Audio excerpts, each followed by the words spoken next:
හරි. අපි මේ වීඩියෝ එකේදී බලමු කොහොමද PCB එකේ ඉන්ටර්නල් ස්ට්‍රක්චර් එක. ඒ කියන්නේ PCB එකක් ඇත්තටම ඇතුළේදී හැදිලා තියෙන්නේ කොහොමද? PCB build up එකක් කියන්නේ මොකක්ද? PCB එකේ layer stack up එක කියන්නේ මොකක්ද? මෙන්න මේ වගේ විස්තර ටිකක් අපි ඊළඟ වීඩියෝ එකේදී බලමු. ඔයාලට මෙතන පේනවා මෙතන තියෙනවා substrate materials කියලා. අපි මුලින්ම ඉගෙන ගන්න ඕන දේ තමයි මේ PCB එකක් හැදෙන base materials ටික මොනවද? එකක් FR4 aluminium මේ විදිහට දැන් මේ පැත්තේ ස්ලයිඩ් එකේ තියෙනවා PTFE එහෙම නැත්නම් අපි කියනවා Teflon කියලා polyimide තියෙනවා. එතකොට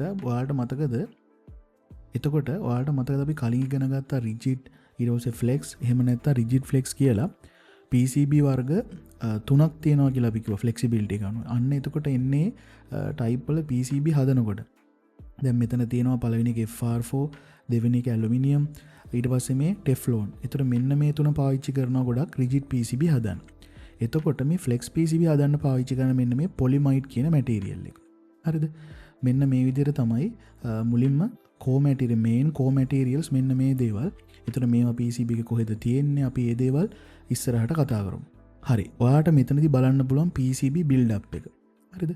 PCB build up එක කියලා කියන සරලවම අපේ PCB එක layers එක කොහොමද ඇදිලා තියෙන්නේ? හරිද? ඒ කියන්නේ මොනවද පාවිච්චි කරලා තියෙන copper thickness එක ඊට පස්සේ layers කීයක් අරන් තියනවද ඊට පස්සේ එක එක layers වලට පාවිච්චි කරලා තියෙන material මොනවද ඊට පස්සේ මේ වගේ තියෙන surface finish එක කියලා මම ඒක ඉස්සරහට කතා කරනවා ඊට පස්සේ impedance මොනවද මොන වගේ wires ද පාවිච්චි කරලා තියෙන්නේ IPC class එක මොකද්ද ඒතර ඔන්න ඔය වගේ දේවල් ටිකක් තමයි අපි PCB build up එක කියලා කියන්නේ සරලවම අපි PCB manufacture කරන කෙනාට කියනවා මට මෙන්න මේ PCB එක මෙන්න මේ විදිහට තමයි හදලා ඕනේ. මගේ PCB එක මෙන්න මේ විදිහට තමයි හදලා ඕනේ කියලා අපි දෙන instruction වගේ ටිකක් තමයි මේ PCB build up එක කියලා කියන්නේ. ඒතර ඔයාලා මුලින්ම බැලුවොත් අපි මෙතනදී මම දාලා තිනවා මොන වගේ කරුණුද අපි PCB build up එකදී හිතන්න ඕනේ කියලා. හරිද? ඔයාලා දැන් පළවෙනි මෙතන figure 16 කියලා දාලා තියෙන රූපේ බැලුවා නම් ඔයාලට තේරෙයි PCB එක ඇතුලේ කොහොමද තියෙන්නේ කියලා. හරිද මෙතන copper foil කියලා කියන්නේ තියෙන copper තහඩුව මෙතන pre-pack කියලා තියෙන. අතර මේ pre-pack කියන්නේ මොනවද කියලා අපි විශේෂයෙන් වෙනම කතා කරනවා. හරිද? අපි මුලින්ම බලමු අපි මේ layer count ගැන පොඩ්ඩක් ඉගෙන ගමු. අපි PCB එකක් ගත්තාම PCB එකේ ඇත්තටම components ගොඩාක් තියෙනවා. සමහරට component 10 15 ඉඳන් component 1000 ගාණක් තියෙන PCB උනත් තියෙන්න පුළුවන්. එතකොට මෙන්න මේ component density එක නිසා ඒ කියන්නේ එක පොඩි PCB එක ඇතුලේ ගොඩාක් දේවල් කම්පැක්ට් කරන්න වුණාම අපිට සිද්ධ වෙනවා තව routing layers ගන්න. මොකද අපිට තියෙන්නේ එක පොඩි වර්ගඵලයක්. ওই වර්ගඵලය ඇතුලේ තමයි අපි මේ signal path ටික හදන්න ඕන. එතකොට අපිට දීලා තියෙන top එකේ bottom එකේ කරන්න මදි වුණාම අපිට internal layers ඕන වෙනවා.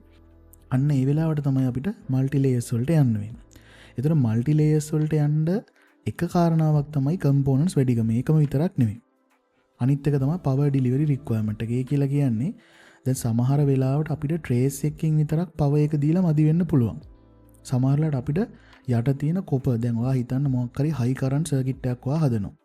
එතකොට ඕක path එකකින් විතරක් අපිට current එක දීලා මදි වෙන්න පුළුවන්. ඒ වගේ අවස්ථාවල අපි කරන්නේ power වලට වෙනම layers වෙන් කරලා අපි ඒ power requirement එක හොඳට handle කරගන්න පුළුවන් විදිහට thermal requirements හොඳට handle කරගන්න පුළුවන් විදිහට අවස්ථාව සලසලා දෙන එක. එතකොට ඔන්න ඔය වගේ කාරණා ටිකක් තමයි තියෙන්නේ layer count එක තීරණය කරගන්න. ඒතර ඔයාගේ තියෙන requirement එක අනුව layer count එක වෙනස් වෙනවා. අපි ඉස්සරහට බලමු මොන වගේ layers එකක් එකක්ද අපි තෝරගන්න ඕනේ. අපි මේ දේවලුත් බලමු. හරිද? ඒතර සරලවම ආල දැනගන්න ඕන දේ තමයි layer count එක වැඩි වෙනවා කියලා කියන්නේ PCB එකේ අනිවාර්යයෙන්ම thickness එක වැඩි වෙනවා. හරිද? PCB එකේ thickness එක වැඩි වෙනවා. සාමාන්‍යයෙන් ගොඩක් වෙලාවට මේ PCB හදන අය ගොඩක් වෙලාවට 6 යනකම් වගේ 2 4 6 වගේ layers වලට යනකම් ගොඩක් වෙලාවට එකම ගාණක් වගේ තමයි ගන්නෙ. හැබැයි මෙතනින් එහා ඔයා ඩිසයින් කරනවා මෙතනින් එහා ඔයා මැනුෆැක්චර් කරගන්න ඕන නම් එයාලගෙන් ඔයාට යන cost එක වැඩි. ඊළඟට අපි බලමු power delivery කියන එකයි මේ layer count එක අතර තියෙන සම්බන්ධතාවය. මොකද මම කලින් circuit එකේ කිව්වා power delivery requirements අනුවත් මෙතනදී layer count එක වෙනස් වෙනවා කියලා. හරි. අංක එක තමයි අපිට හොඳ power delivery එකක් කරන්න නම් තියෙන්න ඕනේ එකම අවශ්‍යතාවය තමයි low impedance එකක් තියෙන්න ඕනේ. ඒ කියන්නේ impedance එක ගොඩක් අඩු වෙන්න ඕනේ. ඒතකොට දැන් කාට හරි කෙනෙකුට ප්‍රශ්නයක් වෙන්න පුළුවන් මේ යුනිවර්සිටි නොවන සමහරට මේක නොදන්න අයත් ඇති impedance එක කියන්නේ මොකක්ද? හරිද? මම මේක හැමෝටම තේරෙන්න සරල භාෂාවෙන් කියලා කියන්නම්. impedance එක කියලා කියන්නේ ප්‍රතිරෝධයයි ධාරිත්‍රකතාවය සහ inductance එකේ එකතුවක් කියලා හිතන්නකෝ. ඒකත් ප්‍රතිරෝධය වගේම තමයි. හැබැයි ප්‍රතිරෝධයට අමතරව සංඛ්‍යාතයත් එක්ක වෙනස් වෙන තව ප්‍රතිරෝධ කෑල්ලක් එනවා. දැන් අපි දන්න නෝමල් රෙසිස්ටන්ස් එක කියන එක සංඛ්‍යාතන වෙනස් වෙන්නේ නැහැ නේ DC රෙසිස්ටන්ස් එක. හැබැයි වෙනම AC රෙසිස්ටන්ස් එක කියලා එකක් තියෙනවා. සරල භාෂාවෙන් ඔයාලා හිතන්න පුළුවන් සංඛ්‍යාතයත් එක්ක වෙනස් වෙන රෙසිස්ටන්ස් එකක් කියලා ඔයාලා හිතන්න. ඒතර මේක සංඛ්‍යාතයත් එක්ක වෙනස් වෙනවා. හරි. දැන් අපේ PCB එකකදී අරමුණ වෙන්නේ මොකද්ද? පවර් ලේ එකක් දාන එක. හිතන්න දැන් ඔයා මොනවා හරි සර්කිට් එක අපි තුමු මොකක් හරි හයි කරන්ට් සර්කිට් එකක් කියලා. ඕකෙදී අදාළ සර්කිට් එක පවර් අප් කරන්න වෙනම පවර් ලේ එකක් පාවිච්චි කරනවා කියලා හිතන්නකො. එතකොට ඔය ලේ එකයි අපි ලෝ ඉම්පිඩන්ස් කරගන්න ඕන. හේතුව තමයි ඉම්පිඩන්ස් එක මං කියන්නේ සංඛ්‍යාතයත් එක්ක වෙනස් වෙන රෙසිස්ටන්ස් එකක් වගේ කියලා. අපි නිකමට හිතමුකෝ රෙසිස්ටන්ස් එක කියලා. එතකොට රෙසිස්ටන්ස් එක වැඩි වෙන්න මොකද වෙන්නේ කොපර්වලදී? කොපර්වල තියෙන කොපර් ලොස් එක වැඩි වෙනවා. ඒ කියන්නේ අපි දන්නවා පවර් එක කියලා කියන්නේ I වර්ගය R. කොපර් ලොස් එක පැත්තෙන් කතා කරොත්. ඒ කියලා කියන්නේ රෙසිස්ටන්ස් එක වැඩි වෙන්න යම්කිසි කරන්ට් එකක් ඒකෙදි ගියොත් තියෙන ලොස් එක වැඩි, හීට් වෙන්න පුළුවන් සම්භාවිතය වැඩි. ඒතර ඔන්න ඒ නිසා තමයි අපි ලෝ ඉම්පිඩන්ස් පාත් එකක් තෝරගන්නේ. අනිත් එක තමයි ග්‍රවුන්ඩ් බවුන්ස් එක කියලා දෙයක් තියෙනවා. ග්‍රවුන්ඩ් බවුන්ස් එක අඩු කරගන්න. දැන් ග්‍රවුන්ඩ් එක කියලා අපි හිතාන ඉන්නකො 0 වෝල්ට් වල තියෙන්න ඕනේ කියලානේ 0 වෝල්ට් වල. හැබැයි ඔක 0 වෝල්ට් වලම තියෙන්නේ නැහැ. හයි ෆ්‍රීකවෙන්සි සිග්නල් වල බලපෑමත් එක්ක ඕක බිඳුවේ තියෙන්නේ. ඕක දශම ගණන් වලින් වෝල්ට් එකෙන් දෙකෙන් ඔය වගේ වෙනස් වෙන්න පුළුවන් අවස්ථා එනවා. ඒතර ඕකට අපි කියනවා තැන් දෙකකදී වෝල්ටේජ් එක දෙකක් තියෙන එක ග්‍රවුන්ඩ් ලේ එකකදී අපි ඕකට කියනවා ග්‍රවුන්ඩ් බවුන්ස් එක කියලා. හරිද? එතකොට මේ අපේ ලේ කවුන්ට් එක අනුව පවර් ඩෙලිවරි රික්වයර්මන්ට් එක වෙනස් වෙන ඔන්න ඔය විදිහට සරලව මේකෙන් ගන්න ඕනේ. හොඳ පවර් ඩෙලිවරි එකක් කරන්න අපි ඉම්පිඩන්ස් එක අඩු කරගන්න ඕනේ. එතකොට ඉම්පිඩන්ස් එක අඩු කරගන්න නම් කරන්න පුළුවන් හොඳම දෙයක් තමයි පවර් වලට වෙනම ලේ එකක් පාවිච්චි කරන එක. ඒතර අන්න ඒක තමයි ලේ කවුන්ට් එකත් එක්ක පවර් ඩෙලිවරි එක වෙනස් වෙනවා කියලා තියෙන්නේ. හරි. ඊළඟට අපි බලමු මේ කෝ එක කියලා කියන්නේ මොකක්ද කියලා. දැන් ඔයා PCB ඩිසයින් සයිට් වලට ගියපුවාම PCB ඩිසයින් කියන්නේ PCB මැනුෆැක්චර් කරන සයිට් වලට ගියපුවාම නිතරම තියෙන දෙයක් තමයි කෝ එක. නැත්තම් ප්‍රීපෙක්. ඔය එක එක වචන තියෙන. හැබැයි මේ කෝ එකයි ප්‍රීපෙක් ගේ දෙක. දැන් ඔයාලා බලන්න පළවෙනියට තියෙන රූපේ. ඒතර මේකේ ඔයාලට පේනවා කෝ එක කියලා කියන්නේ කොපර් ලේයර් දෙකකින් සෑන්ඩ්විච් වෙලා තියෙනවා. තැන් වලදී එක එක විදිහට අත දක්වනවා. හරිම අර්ථ දැක්වීම නම් කෝ එක කියලා කියන්නේ මැද තියෙන සබ්ස්ට්‍රේට්. අපි කලින් ඉගෙන ගත්තා මොනවද සබ්ස්ට්‍රේට් මැටීරියල් කියන්නේ කියලා. FR4 ඇලුමිනියම් මේ වගේ ඕන එකක් වෙන්න පුළුවන්. හරිද? ඒ වගේ සබ්ස්ට්‍රේට් මැටීරියල් එකක් හරිද? කොපර් ලේයර් දෙකක් එක්ක එකට සෑන්ඩ්විච් කරලා ලැමිනේට් කරලා ගන්න දින තනි එකට තමයි අපි කියන්නේ කෝ එකක් කියලා. හරිද? ඒතර කෝ එකකයි නෝමල් කොපර් ෆොයිල් එකකයි වෙනස තියෙන්නේ කොපර් ෆොයිල් එක කියන නිකම්ම තඹ තීරුව විතරයි. හරිද? කොපර් තීරුව විතරයි. හැබැයි කෝ එකේදී එයාට ඕල්රෙඩි ලැමිනේට් කරලා තියෙනවා. මම මෙතනදි ගත්තොත් ලේසර් පොයින්ට් එක ඔයාලට පේනවා මෙතන මේ අනික ඇරෝ එකක් දාලා තියෙනෙත් ඒක මේක තමයි කෝ එක කියන්නේ. එතකොට මෙන්න මේකේ සමහර අය කියනවා මෙන්න මේ ඇතුලේ තියෙන ලාකොල කෑල්ලට විතරයි අර හරය කියන්න කෝ එක කියන්නේ කියලා. ඇත්තට මේක වැරදි. කෝ එක කිව්වහම මෙන්න මෙතන උඩයි යටයි මේ තියෙන කොපර් ලේ දෙකක් සෑන්ඩ්විච් වෙලා එන මේ කෝ එකේ තියෙන එක එක ගතිගුණ තියෙනවා. හරිද? එකක් තමයි ඩයිලෙක්ට්‍රික් කන්ස්ටන්ට් එක. ඩයිලෙක්ට්‍රික් කන්ස්ටන්ට් එක කියලා කියන්නේ ඔයාලා හිතන්නකෝ මෙන්න මේකේ සිග්නල් එකක් ගමන් කරවන්න. ඒ කියන්නේ මේ සිග්නල් අපි තව ඉස්සරහට කතා කරනවා මේ වගේදී සිග්නල් ගමන් කරන්නේ ශක්තිය විදියට කියලා. අපි ඉස්සරහට කතා කරනවා ඒක. හරිද? එතකොට ඒක මෙන්න මේ කෝ මැටීරියල් එකේ තියෙන මේ ඩයිලෙක්ට්‍රික් කන්ස්ටන්ට් එක මත රඳා පවතිනවා. ඒතර ඩයිලෙක්ට්‍රික් කන්ස්ටන්ට් එක වැඩි වුණාම සිග්නල් එකක් යන විදිය වෙනස්, අඩු වුණාම යන විදිය වෙනස්. ඊට පස්සේ මේ කෝ එකේ thickness එක වැඩි වුණාම වෙන දේවල් වෙනස්. ওই දේවල් අපි ඉස්සරහට කතා කරනවා. ඒතර මෙතනදී ගන්න ඕන දේ PCB එකේ කෝ එක කියන්නේ මෙන්න මේ මැද තියෙන කොටසට. හරි. කවුරු හරි ප්‍රශ්නයක් ඇහුවොත් PCB එකක තියෙන්න පුළුවන් එක කෝ එකයිද? බොහෝ විට තියෙන එකයි. හැබැයි කිහිපයක් තියෙන්න පුළුවන්. බොහෝ වෙලාවට වෙන්නේ එක කෝ එකක් වටේ ප්‍රීපෙග් ලේයර්ස් අලවලා ඒකට කොපර් ෆොයිල් අලවලා එහෙම යන්නේ. අලවලා කියලා මම මේ සරල භාෂාවෙන් පාවිච්චි කරන්නේ ඔයාලට තේරෙන්න. ලැමිනේට් කරලා යන්නේ. එහෙම නැත්නම් එක කෝ එකක් උඩ එක ප්‍රීපෙග් එකක් තියලා ඊට පස්සේ ඒක උඩ තව කෝ එකක් තියලා එහෙම යන සර්කිට් තුනක් තියෙනවා. අපි බලමු මොකද්ද මේ ප්‍රීපෙග් එක කියන්නේ කියලා. හරිද? සරලවම ප්‍රීපෙග් එක කියලා කියන මම ඔයාලට තේරෙන්න කියලා ගොත් නිකන් හිතන්නකෝ ගම් තට්ටුවක් කියලා. මේ ලේයර් අලවන්න පාවිච්චි කරන ගම් තට්ටුවක්. දැන් ඔයා මේ කලින් රූපේ බැලුවොත් බලන්න මේ කෝ එකයි කොපර් ෆොයිල් එකයි මැද්දේ මේ ප්‍රීපෙග් එක තියෙන්නේ. මේක ඇත්තටම හදලා තියෙන්නේ ෆයිබර් ග්ලාස් වලින්. හරිද? ෆයිබර් ග්ලාස් මැටීරියල් එකකට රෙසින් කලවම් කරලා තමයි මේ ප්‍රීපෙග් එක කියන එක හදලා තියෙන්නේ. ඒතර වෙන්නේ මේ රෙසින් කියන ඒවා ගොඩාක් රත් වුණාම දිය වෙලා ගම් එකක් වගේ හැදෙනවා.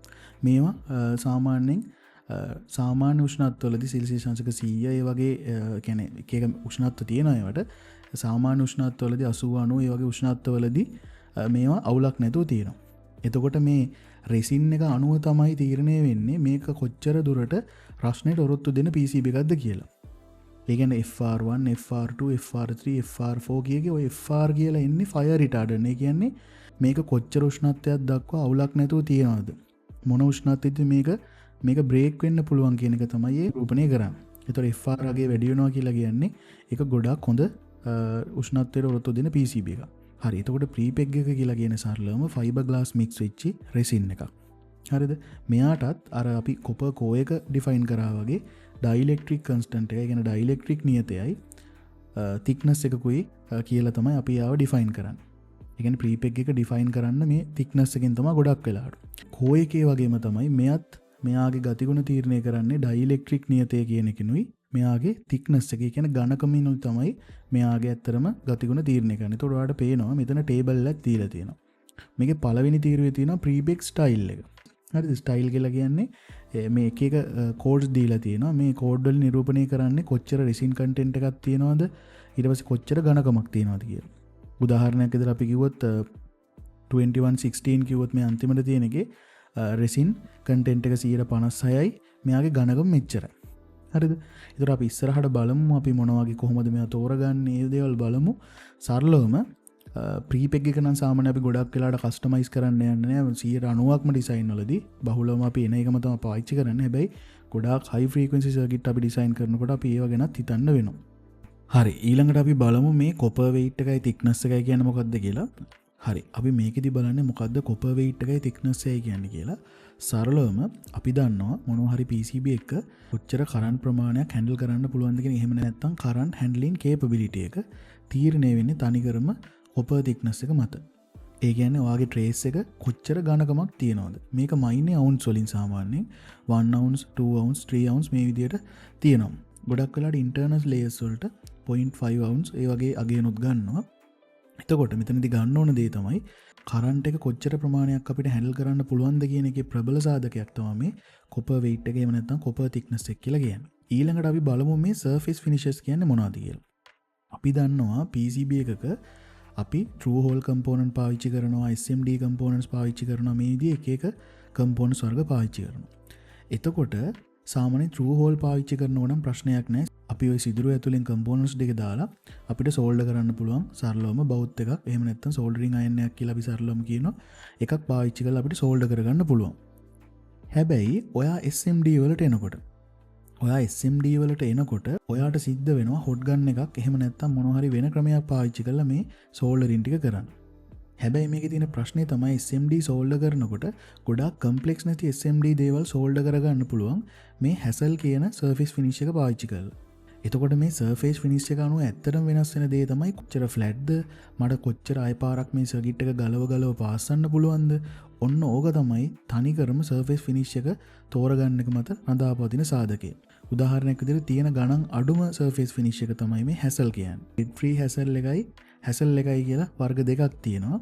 ඔයාගේ තියෙන true hole circuit එකක් නම් නැත්නම් ඔයාගේ PCB එකේ BGA components නැත්නම් SMD වලත් BGA කියලා components වර්ගයක් තියෙනවානේ. BGA කියන්නේ සරලවම හිතන්න ඔයාගේ කම්පියුටර් එකේ motherboard එකේ තියෙන process එක ගන්න. ඔය process එක BGA නේ කියන්නේ. ඒ කියන්නේ එහා පැත්තේ pins නෙමෙයි තියෙන්නේ පොඩි ball grid array එකක්. එතකොට මේ BGA වගේ packages solder කරන්න අමාරුයි මේ hassle finish එකේදී. මොකද ඒක එච්චර flat නෑ. ඒක uneven surface. ඒ කියන්නේ හැමතැනම සමාන නෑ. හැබැයි මේ ඉනික් කියන එකේදී surface finish එක ගත්තොත් මේක golden color එකට තියෙන මේ දකුණු පැත්තේ රූපී තියෙන මේක ගත්තොත් එක අතකින් ලස්සනයි සහ අනිත් අතින් මේකේ කල් පැවැත්ම වැඩි. hassle surface finish එකක් තියෙන PCB එකකට වඩා ඉනික් surface finish එකක් තියෙන PCB එකක අපිට රීවර්ක් කරන්න පුළුවන් හැකියාව වැඩි. ඉනික් එක හොඳයි වගේම තමයි ඉනික් එකේ cost එක සාපේක්ෂව hassle වලට වඩා වැඩි. එතකොට මෙතනදී hassle සහ ඉනික් වලට අමතරව තව OSP, immersion silver, hard gold, immersion tin මේ වගේ දේවල් පාවිච්චි කරනවා. විශේෂයෙන් මේ hard gold ගැන කියන්න ඕනේ. ගොඩක් වෙලාවට connector PCBs වල edge connector තියෙන PCB වල උදාහරණයක් විදිහට RAM එකක් වෙන්න පුළුවන්, NVMe SSD එකක් වෙන්න පුළුවන්, නැත්තම් මොනවා හරි PC Express කාඩ් එකක් වෙන්න පුළුවන්, ග්‍රැෆික් කාඩ් එකක්. මෙන්න මේ වගේ දේවල් දැකලා ඉතින් මෙන්න මේ වගේ අග මේ වගේ තඹ පාට වගේ තියෙනවා. ඇත්තට මේක හાર્ඩ් ගෝල්ඩ් වලින් තමයි මේ සර්ෆේස් ෆිනිෂ් එක හදලා තියෙන්නේ. හේතුව ගෝල්ඩ් කියලා කියන්නේ ගොඩක්ම සූරන්න අමාරු ස්ක්‍රැච් වෙන මේ සම්භාවිතාවය අඩුයි. ඒ නිසා අපිට ගොඩක්ම කනෙක්ටර් PCBs වලට පාවිච්චි කරන්න මේ හાર્ඩ් ගෝල්ඩ් සර්ෆේස් එක. මොකද හાર્ඩ් ගෝල්ඩ් වලින් කරොත් ස්ක්‍රැච් රෙසිස්ටන්ස් නිසා ගොඩ කාලයක් අපිට මේකේ ට්‍රේස් කැඩෙන්නේ නැතුව පාවිච්චි කරන්න පුළුවන්. හැබැයි මේකේ තියෙන තව දෙයක් තමයි මෙයා සෝල්ඩරින් වලට පාවිච්චි කරන්නේ. මොකද මෙයා සෝල්ඩර් වීමේ හැකියාව මෙයාගේ ටිකක් අඩුයි. මෙයා ගොඩක් පාවිච්චි කරන්නේ කනෙක්ටර්ස් තියෙන තැන්වල. මම කිව්වා වගේ.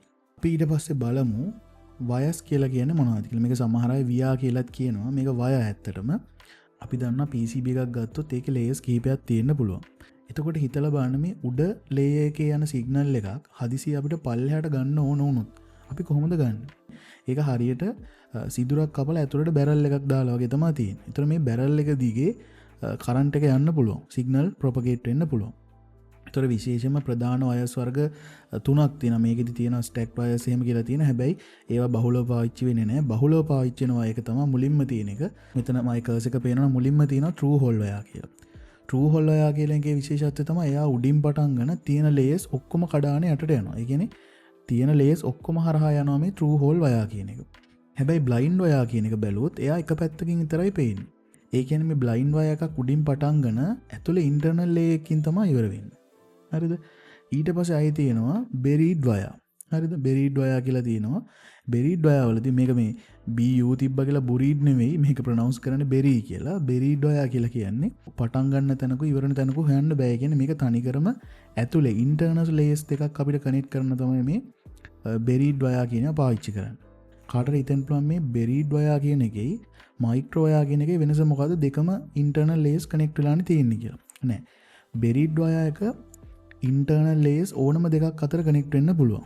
හැබැයි micro wire එකක් connect වෙන්නේ එක ළඟ තියෙන layers දෙකක විතරයි.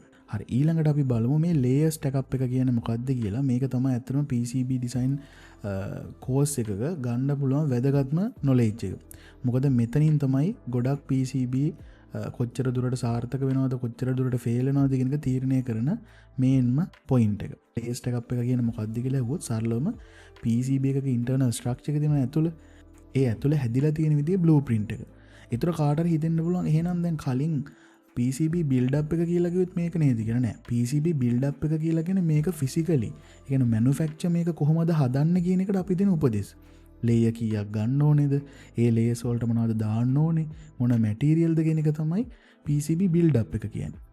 ඒතකොට layers stack up එක කියලා කියන්නේ අපි හදපු PCB එකේ එක එක layers වලට අපි පාවිච්චි කරන මොන වගේ දේවල්ද? ඒ කියන්නේ අපි ෆස්ට් ලේයර් එක පාවිච්චි කරන සිග්නල් වලටද දෙවෙනි ලේයර් එක පාවිච්චි කරන ග්‍රවුන්ඩ් එකක් විදියටද තුන්වෙනි එක පවර්ද මම ඒතොර හිතනවා දැන් ලේයර් ස්ටැක් අප් එක වලට තේරෙන්නේ නැති කියලා. අපි බලමු දැන් මෙතනදී කතා කරා වචනයක් මෙන්න මේ ලේයර්ස් කියන එක. හරි ප්‍රධාන වශයෙන්ම ලේයර්ස් වර්ග තුනක් තියෙනවා. ග්‍රවුන්ඩ් ලේයර් එක, පවර් ලේයර් එක සහ සිග්නල් ලේයර් එක විදියට. එතකොට මේ ග්‍රවුන්ඩ් ලේයර් එක තමයි පාවිච්චි කරන්නේ සිග්නල් වල රිටර්න් පාත් එක විදියට. තව ඉස්සරහට අපි මේවා ගැන මීට වඩා ගොඩක් ඩීප් ඉගෙන ගන්නවා. දැනට හිතන්න ග්‍රවුන්ඩ් ලේයර් එක කියන්නේ රිටර්න් පාත් එකක් කියලා.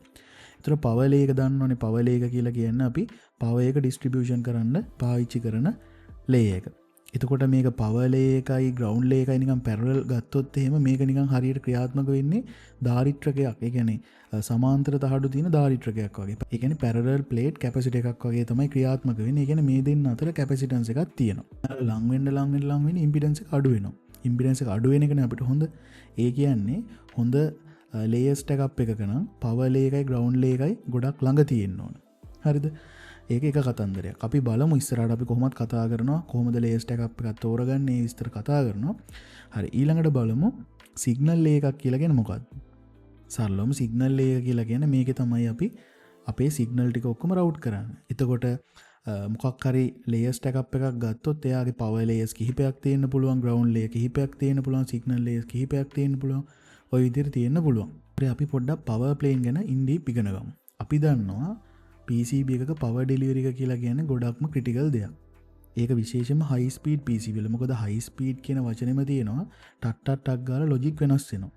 ඒතර ටක් ගාලා ලොජික් වෙනස් වෙනවා කියලා කියන්නේ මේ ලොජික් වලට අවශ්‍ය වෝල්ටේජ් එක ටක් ගාලා දෙන්න ඕනේ.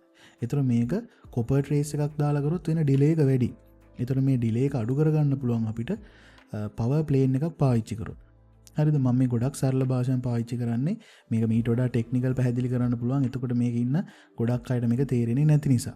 අපි කලින් ඉගෙන ගත්තා ඉම්පිඩන්ස් එක කියලා කියන්නේ ෆ්‍රීකවෙන්සි එකත් එක්ක වෙනස් වෙන රෙසිස්ටන්ස් එක වගේ දෙයක් කියලා. ඒක මම ඔයාලට තේරුම් ගන්න ලේසි වෙන්න තමයි එහෙම කිව්වේ. නැත්තම් ඒක ඇත්තම කම්ප්ලෙක්ස් නම්බර්ස් එකම එහෙම නැත්නම් සංකීර්ණ සංඛ්‍යා ඇසුරින් අර්ථ දක්වන්න ඕන එකක් තමයි ඉම්පිඩන්ස් එක කියන්නේ. ඒක හැබැයි මේකේ ඉන්න හැමෝටම එහෙම අර්ථ දැක්කොත් තේරෙන්නේ නැති නිසා තමයි මම පොඩ්ඩක් සරල භාෂාවෙන් මේක උගන්වන්නේ. සරලවම ලෝ ඉම්පිඩන්ස් පාත් එකක් හැදෙනවා කියන එකේ තේරුම තමයි අපිට තියෙන වෝල්ටේජ් ඩ්‍රොප් එකත් අඩු වෙනවා. හරි. ඉම්පිඩන්ස් එක අඩුයි කියන්නේ මං කෝ වගේ රෙසිස්ටන්ස් එක අඩුයි. රෙසිස්ටන්ස් එක අඩුයි කියලා කියන්නේ කරන්ට් එකක් අපි දන්න V = IR. ඒතර කරන්ට් එකක් යනකොට තියෙන වෝල්ටේජ් ඩ්‍රොප් එක අඩුයි. වෝල්ටේජ් ඩ්‍රොප් එක අඩුයි කියන්නේ හොඳ පවර් ඩෙලිවරි එකක්. එහෙනම් අපේ ටාගට් එක වෙන්න ඕනේ අපි කොහොම හරි ඉම්පිඩන්ස් එක අඩු කරගන්න.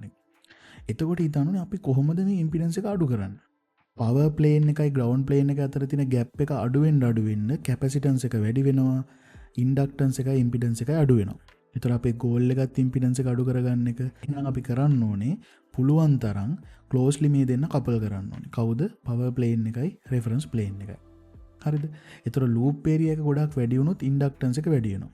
එතකොට මේ ලූප් ඒරියා එක කියන්නේ මොකක්ද කියන එක වට දැන් තේරුන්නේ නැතුවද? හැබැයි දැනට එහෙම මතක තියාගන්න ලූප් ඒරියා එක කියන එක වැඩි වුණොත් ඉන්ඩක්ටන්ස් එක වැඩි වෙනවා. මොකද ඉස්සරහට මේ ටික මීට වඩා හොඳට ඉස්සරහා ලෙසන්ස් ටිකක් තියෙනවා ඉලෙක්ට්‍රොමැග්නටික් වේව් එක පැහැදිලි කරන. එතකොට මම මේ ලූප් ඒරියා එක වැඩි වෙනකොට මොකද්ද මේ ඉන්ඩක්ටන්ස් එක වැඩි වෙන කතන්දරේ කියලා දෙන්න. ඊළඟට අපි බලමු. දැන් අපි කතා කරේ මොනවද? අපි කතා කරේ මොනවද මේ PCB build up එක කියලා කියන්නේ සහ layer stack up එක කියන්නේ කියලා.